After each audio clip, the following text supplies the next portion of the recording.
Stall number 4 for Charlie McBride and Tom Quealy. Then we'll be set. They're in the gate. And they're off. Very slow to begin was Paradise Cove, who went to sleep in stall number 7 and trails them early. Cassandra was also very tardily into stride and is shaken up early by Sean Levy.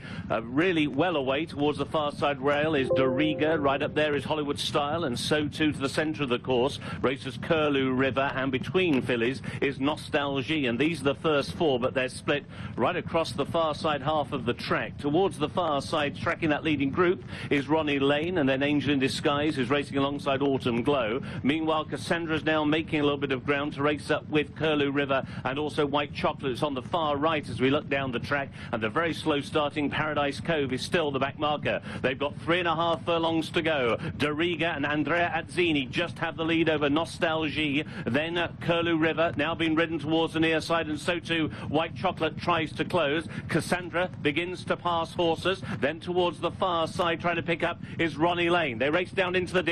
They've got a quarter mile to go. Nostalgie tackled by Curlew River, who is rallying gamely to the cause. To the near side, White Chocolate. Over on the far side, Doriga. Now they race out of the dip. Here's the furlong pole, and it's Curlew River and William Buick in the centre. Nostalgie over on the far side. White Chocolate now on the near side begins to loom up. They've got 100 yards to go. White Chocolate, Curlew River. These two fillies will fight it out, and it goes to White Chocolate just over Curlew River, Nostalgie and Doriga back in 4th.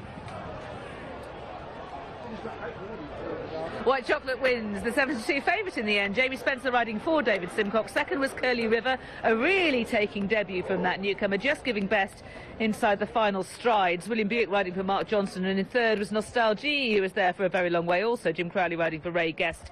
Those 3 were the principals involved from the final furlong, and in the end it was a duel between White Chocolate and Curlew River, and it was the experience of White Chocolate that helped her perhaps master Curlew River in the closing stages. It certainly helped, didn't it? There's an eye-catching run in 5th by Paradise Cove, who was clueless at the start, but I thought she was still green the winner. White Chocolate, she hung at Newcastle, and there's an element of that again today, but experience in the end you think has probably just tilted the balance in her favour. Really promising run by Curlew River, nice run by Nostalgie as well.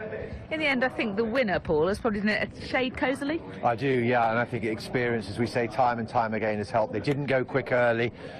Fluffing the lines was Paradise Cove, but she made up that ground very quickly. As we said in the prelims, the second horse here, Curlew River, was the biggest by miles in the paddock, you know, stronger than most of these. And I said at the time, strength might get her home, but she's just bumped into one that accelerated past her coming up the hill. Lovely run from